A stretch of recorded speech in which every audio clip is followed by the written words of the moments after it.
crois connaître quelqu'un, un ami, ton partenaire, ton collègue, peut-être même un membre de ta famille. On pense souvent que le vrai visage des gens se dévoile dans les grandes décisions, les situations de crise ou les conversations profondes. Mais si je te disais que ce n'est pas là que la vérité se cache, et si c'était dans les détails les plus insignifiants que se dissimulait la nature véritable d'une personne? Carl Jung, célèbre psychanalyste suisse, nous a appris une chose essentielle: le masque social, ce que l'on montre au monde, est rarement fidèle à ce que nous sommes réellement. Le vrai soi, selon lui, ne se révèle que dans les instants où aucune pression ne nous oblige à bien paraître. Et tu veux savoir quand ces moments surgissent? Quand on traite quelqu'un qu'on n'a aucune raison d'impressionner. Imagine un instant, tu es au restaurant avec quelqu'un. Il te parle avec douceur, te fait rire, te regarde droit dans les yeux. Tu te dis, cette personne est merveilleuse, mais observe. Comment parle-t-elle au serveur? Ignore-t-elle le regard de la personne qui vient nettoyer la table? Lève-t-elle la voix si la commande tarde à arriver? Voilà le test invisible. Ce n'est pas un test écrit dans un manuel. C'est un test qui se vit en silence, dans le regard, dans l'attitude, dans les silences. Les psychologues appellent cela la règle du serveur. Ce n'est pas un concept complexe, c'est une vérité simple. La façon dont quelqu'un traite une personne sans pouvoir, sans statut, sans valeur d'échange, révèle son vrai visage. Pourquoi? Parce qu'il n'y a rien à gagner, aucun intérêt, aucun bénéfice. Juste un pur acte de considération ou de mépris. Et pourtant, beaucoup échouent à ce test. Ils sont souriants avec leur patron, polis avec leurs clients, charmants avec leurs proches. Mais face à un inconnu, ils ignorent, critiquent, rabaissent. Leur comportement varie selon l'utilité de l'autre. Ce n'est pas de la bonté, c'est de la stratégie sociale. Plus troublant encore, ces personnes changent parfois de ton selon le public. Gentils en public, mais méprisants dès que personne ne regarde. Tu connais sûrement ce type. Affable devant les autres, mais glacial en privé. Là encore, c'est un indice. Une personne authentique reste cohérente. Une personne manipulatrice ajuste son masque selon les circonstances. Alors comment repérer ces comportements? Voici quelques signaux. Ils oublient de dire merci aux personnes qui les servent. Ils ne regardent jamais un caissier dans les yeux. Ils sourient devant une foule, mais soufflent d'agacement dès qu'ils tournent le dos. Ils se montrent patients avec leurs supérieurs, mais impitoyables avec ceux qu'ils jugent en dessous. Ces gestes minuscules en disent long, parce qu'ils ne sont pas préparés, ils ne sont pas joués, ils sont instinctifs. C'est là que réside la vérité. Carl Jung parlait de l'ombre. Cette partie enfouie de nous que nous refusons de voir, mais qui agit dans l'ombre de nos actes. Selon lui, c'est justement dans notre façon d'agir avec les plus faibles, les invisibles, que cette ombre s'exprime, pas à travers nos discours, mais nos réflexes. Tu veux vraiment savoir à qui tu as affaire? Oublie les grands discours. Regarde comment cette personne agit quand elle n'a rien à gagner. Là, dans ce regard froid, ce geste sec, cette indifférence, tu verras une vérité que même les plus belles paroles ne peuvent masquer. Mais ne te méprends pas. Ce n'est pas de la perfection qu'il faut chercher. Personne n'est parfait. Mais l'intention, l'attention, la manière, ce sont elles qui font la différence entre un cœur sincère et un cœur opportuniste. Et si tu veux aller plus loin dans cette observation, commence aussi par toi-même. As-tu déjà changé d'attitude selon le statut de quelqu'un? As-tu déjà été plus patient avec un ami qu'avec un inconnu dans la rue? As-tu déjà, sans le vouloir, fait preuve de mépris dans un moment de fatigue ou d'agacement? Parce que c'est là que le vrai travail commence. Jung disait que pour comprendre les autres, il fallait d'abord se confronter à soi-même, notre ombre, nos automatismes, nos contradictions. Car si nous n'avons pas conscience de nos propres gestes, comment pouvons-nous juger ceux des autres? On croit souvent que le pouvoir transforme les individus, qu'un ami devient autoritaire après une promotion, qu'un partenaire devient froid dès qu'il a le contrôle, qu'un inconnu, une fois célèbre, perd toute humilité. Mais Carl Jung l'avait bien compris. Le pouvoir ne change pas les gens. Il enlève le masque. Imagine quelqu'un qui monte les échelons dans une entreprise. Au début, il est accessible, à l'écoute, presque trop gentil. Mais dès qu'il obtient un poste à responsabilité, tout bascule.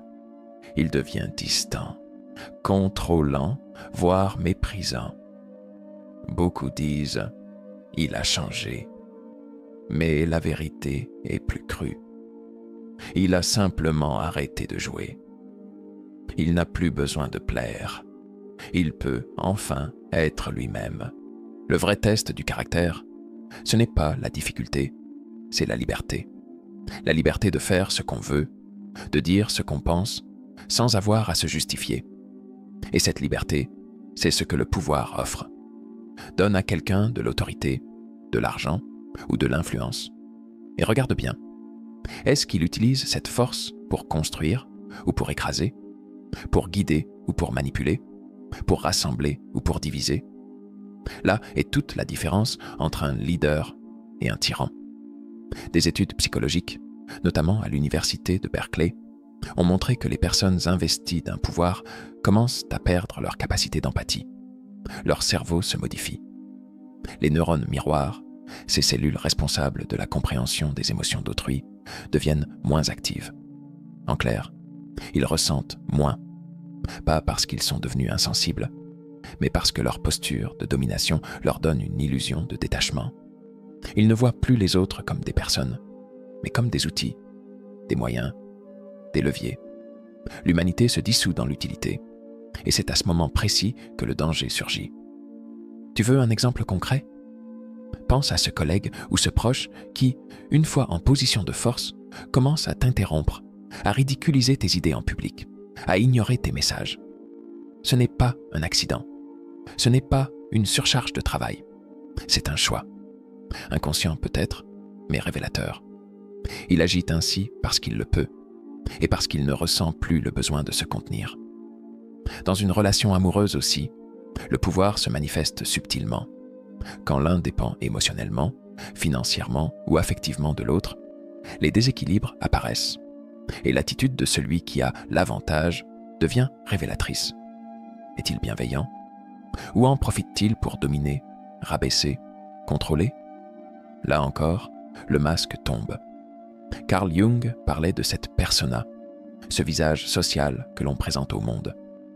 Selon lui, ce masque est maintenu en place tant qu'il y a des attentes à satisfaire. Mais une fois ces attentes disparues, quand on n'a plus besoin d'être accepté, validé, aimé, le vrai soi émerge. Et ce soi peut être égoïste, cruel, manipulateur, ou au contraire juste, intègre, protecteur. Le pouvoir ne crée rien. Il expose ce qui était déjà là, enfoui, contenu, refoulé. C'est pourquoi il est crucial d'observer comment une personne agit lorsqu'elle a le dessus. Pas quand elle est vulnérable, pas quand elle est en quête d'approbation, mais quand elle détient les cartes. Car c'est là que l'on voit le fond du cœur. La différence entre une âme noble et une âme toxique se joue dans ce moment. Que fait-elle de sa force? Une personne consciente, éveillée, ayant exploré son propre côté obscur, comme le disait Jung, n'utilisera pas le pouvoir pour dominer. Elle l'utilisera pour protéger, élever, équilibrer. Elle sait que l'ombre sommeille en elle aussi, et elles restent vigilantes. À l'inverse, ceux qui n'ont jamais regardé leur propre noirceur en face sont les plus enclins à en devenir esclaves. Ils projettent leur manque sur les autres. Ils écrasent pour se sentir exister. Ils humilient pour se sentir grands. Et ils nient leurs responsabilités à chaque pas. C'est pourquoi il ne suffit pas de juger les autres à leurs actes visibles. Il faut regarder ce qu'ils font quand ils peuvent tout se permettre. C'est là, et là seulement, que le voile tombe. Mais ce test, encore une fois, commence par soi. Que fais-tu quand tu as le pouvoir, quand tu as raison, quand tu as le dernier mot? Te montres-tu juste, patient? Ou te laisses-tu emporter par l'orgueil, le besoin d'écraser, de briller, d'avoir le dessus? Ces questions sont inconfortables, mais elles sont nécessaires. Maintenant que tu sais comment démasquer quelqu'un grâce à ses gestes envers les plus faibles, et comment le pouvoir révèle la nature profonde, une autre question se pose. Que faire de cette connaissance? Car voir le vrai visage d'une personne, c'est un choc. Mais ce n'est que la première étape. Ce qui compte ensuite, c'est comment tu réagis. Beaucoup de gens, une fois confrontés à la vérité, préfèrent détourner les yeux. Pourquoi? Parce que c'est plus simple. Parce que reconnaître que quelqu'un est toxique, manipulateur ou sans empathie, ça oblige à prendre des décisions. Et les décisions font peur. Couper les ponts, fixer des limites, renoncer à une illusion. Mais si tu n'agis pas, tu t'exposes. Et ce que tu tolères aujourd'hui te détruira peut-être demain. La première chose à faire, c'est observer dès le début. Pas après 6 mois de relation, pas après une promotion. Dès les premières interactions, il y a des indices. La façon dont une personne parle d'autrui, surtout de ceux qui sont absents, est un miroir. Méprise-t-elle un ex? Critique-t-elle ses anciens collègues? Ignore-t-elle un inconnu qui demande de l'aide? Voilà des signaux faibles, mais puissants. Ne sous-estime jamais les petites choses. Quelqu'un qui fait semblant d'écouter, mais te coupe dès qu'il a la parole. Quelqu'un qui te flatte en public, mais te dévalorise subtilement en privé. Ces gestes ne sont pas anodins. Ce sont les prémices d'un comportement qui, une fois installé, deviendra bien plus destructeur. Ensuite, mets en place des limites claires. Si tu sens que quelqu'un franchit une ligne, même doucement, ne laisse pas passer. Tu n'as pas besoin de crier ou de t'expliquer.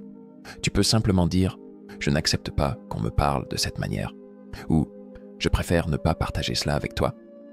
Une personne saine respectera ta limite. Une personne toxique tentera de la contourner, de te faire culpabiliser ou de te ridiculiser pour que tu baisses ta garde. Et si tu ne peux pas couper les liens, parce que cette personne fait partie de ta famille, de ton travail ou de ton entourage quotidien, alors protège ton espace émotionnel. Ne livre pas tes vulnérabilités à quelqu'un qui pourrait les retourner contre toi. Garde pour toi ce qui est sensible. Et surtout, observe leurs réactions quand tu dis non. C'est souvent à ce moment-là que leur masque se fissure. Certaines personnes n'ont pas besoin de t'insulter pour te blesser. Elles utilisent la manipulation douce. Elles jouent la victime, te font passer pour l'agresseur, ou changent subtilement de ton pour créer un malaise.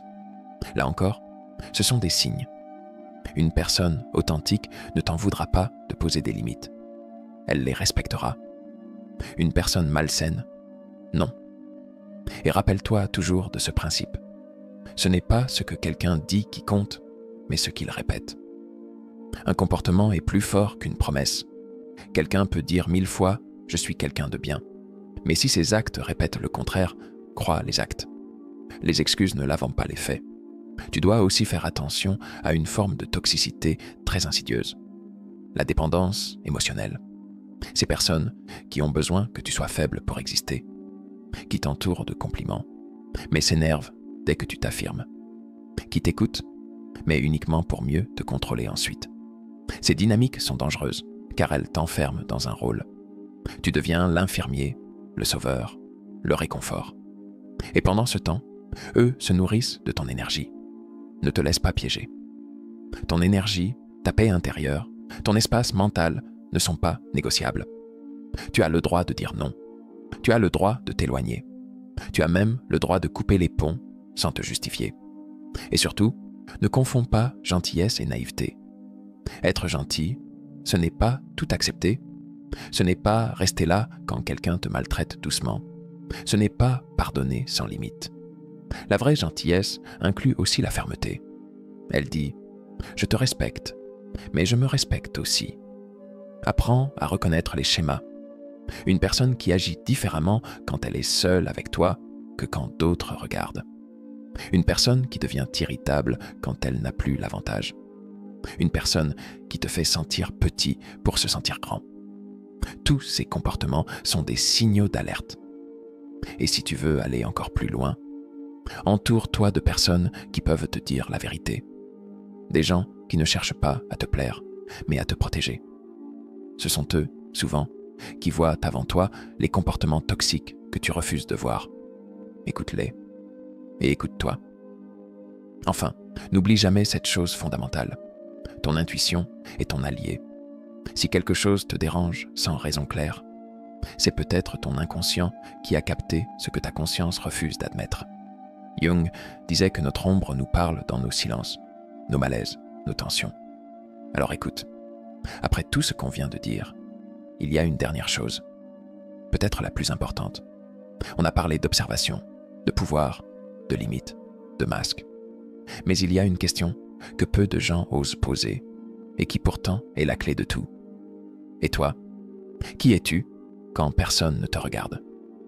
Il est si facile de pointer les défauts des autres, de dire « elle est fausse, il est manipulateur, il ne respecte personne ». Mais à quoi bon tout voir si on ne se voit pas soi-même? Carl Jung disait « ce que tu nies en toi te contrôle, ce que tu acceptes te transforme ». C'est là que se joue la vraie transformation. Pas dans l'analyse du comportement des autres, mais dans le regard que tu poses sur ton propre reflet intérieur. Parce que ce que tu critiques le plus souvent chez les autres est parfois ce que tu refuses de voir en toi. Et si tu regardais de plus près, as-tu déjà, toi aussi, été plus poli avec quelqu'un d'important qu'avec quelqu'un de sans intérêt? As-tu déjà ignoré un inconnu sous prétexte que tu étais pressé? As-tu déjà profité, même inconsciemment, d'un avantage que l'autre n'avait pas? Si ta réponse est oui, et elle l'est forcément, à un moment ou un autre, alors tu es humain. Mais c'est justement là qu'un choix s'impose. Parce que reconnaître ses failles ne veut pas dire s'en contenter. Cela veut dire « je vois cette ombre. Je ne vais pas la cacher, je vais la comprendre. » Et c'est ça, le travail de toute une vie. Jung appelait cela le processus d'individuation, un chemin où l'on cesse de projeter sur les autres ce qu'on refuse d'admettre en soi.